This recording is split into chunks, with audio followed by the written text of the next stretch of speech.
Well, hello everybody, and welcome to LA Dodger Report World Series Edition.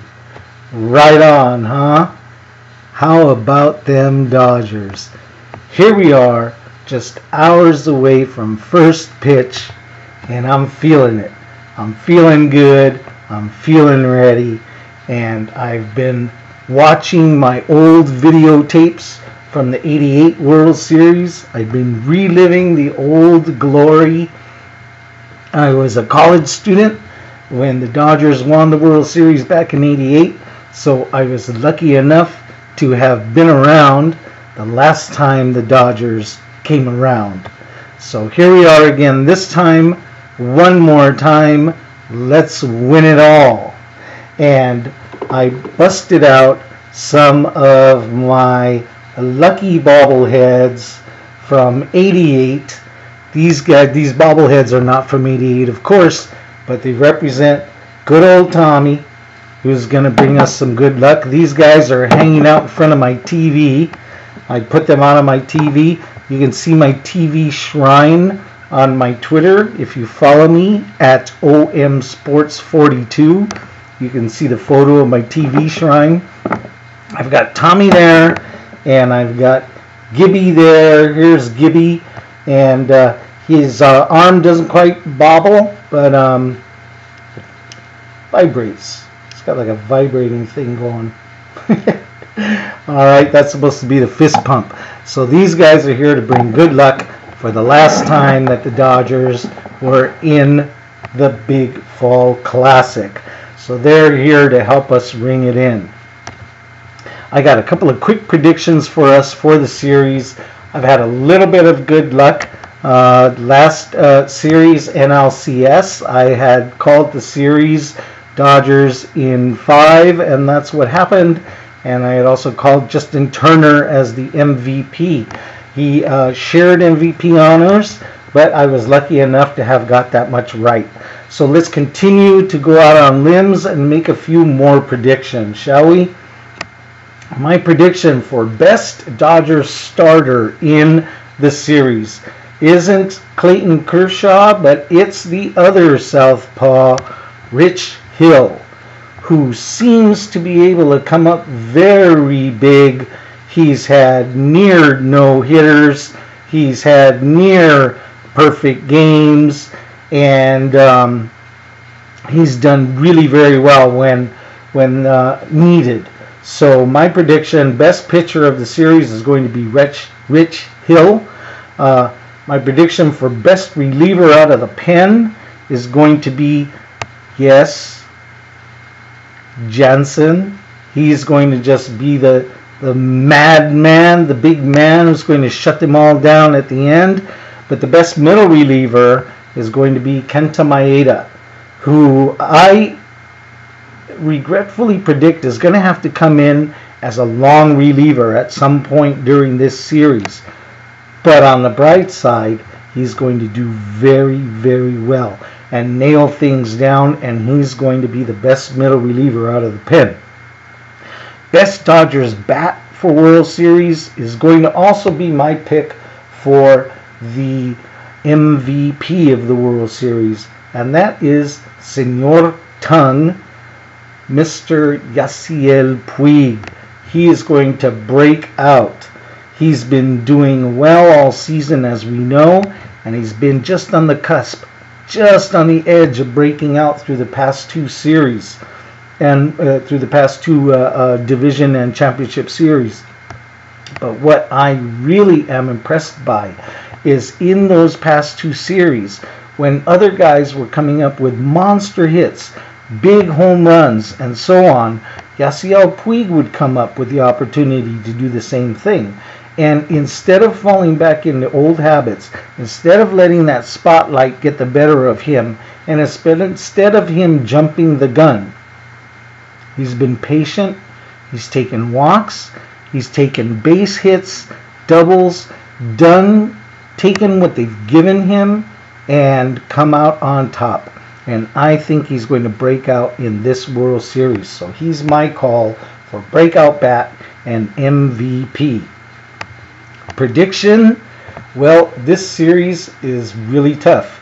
I almost wanted to see the Yankees, partly because I love that Dodgers-Yankees matchup. It's history and everything that goes with it. But we didn't get the Yanks, and there was a little piece of me that kind of feared the Astros because I think they're pretty tough.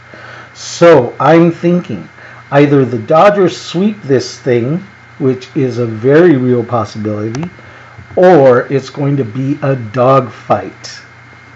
My prediction is dogfight, and the Dodgers taking it in 6.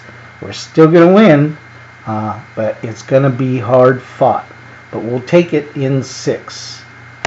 All right, before one final note, this will be our World Series Game 1 beer review today. We've got, in honor of a big day, we've got a big beer coming. This is iconic because the Dodgers being in the World Series is iconic.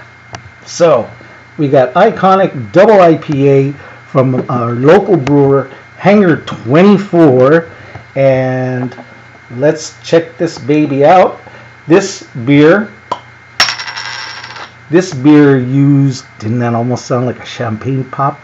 Champagne pops are a-coming. For the Dodger Blue.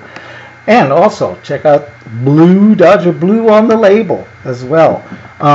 This beer is made with 4 different kind of hops, they tell us. 5 different malts and malt honey. So we shall see. Oh, I can smell it from here. A big smell for a big beer. It's got a big head. We know from past beers that we like that because we get that foam and we get the liquid all in one initial gulp.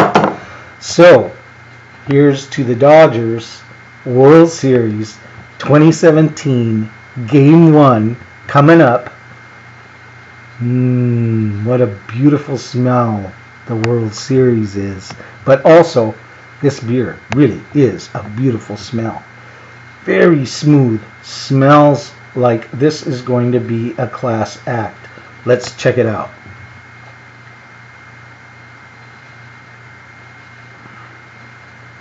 That big foam, right?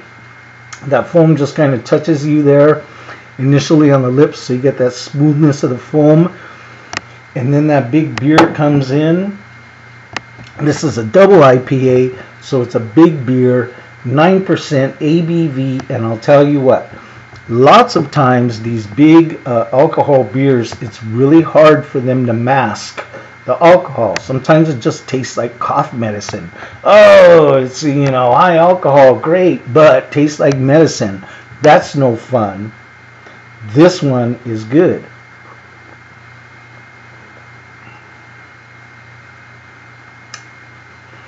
It does taste like it's got alcohol in it, so you can definitely taste it. They didn't completely eradicate it, but I can taste a little bit of that malt going on in there. There's malt underneath that sweetness, that hoppiness. The sweetness and the hoppiness are very well balanced. It's actually not a huge hoppy beer, at least not to my palate. It's hoppy. Make no mistake, it's there. It's very pleasant beer. Very smooth. Wraps like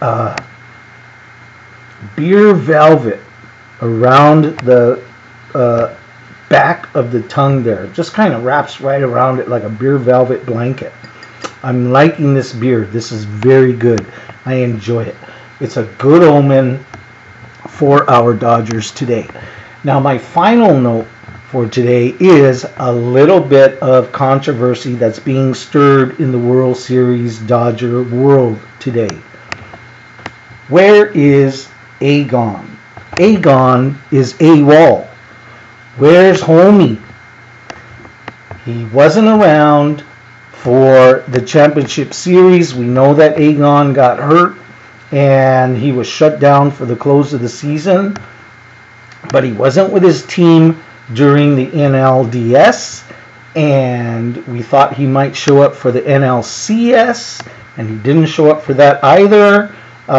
He released tweets, that he's at home with his family, and other folks also. Dodger press releases said, Egon's with the family and wishing the team well, and so on. Cool, great. But it's the World Series. Now, if you played for the Dodgers, and if you were as important and vital and iconic to the Dodgers as Adrian Gonzalez was up until the tail end of this season, wouldn't you be around for the World Series? Latest word today is that Adrian Gonzalez is gone to Italy. That man is not even on the continent. Go figure. Your team's in the World Series and you're in Italy. To each his own, to each man what he treasures. So I don't pass any judgment, but I do ask, where's Agon? And why is he gone? What's that about? The Dodger mystery. But either way, those of us that are here are gathered around our team to support them. Here we go, all the way. Dodgers beat the Astros. It's going to be an iconic World Series. We'll talk to you again soon. Peace.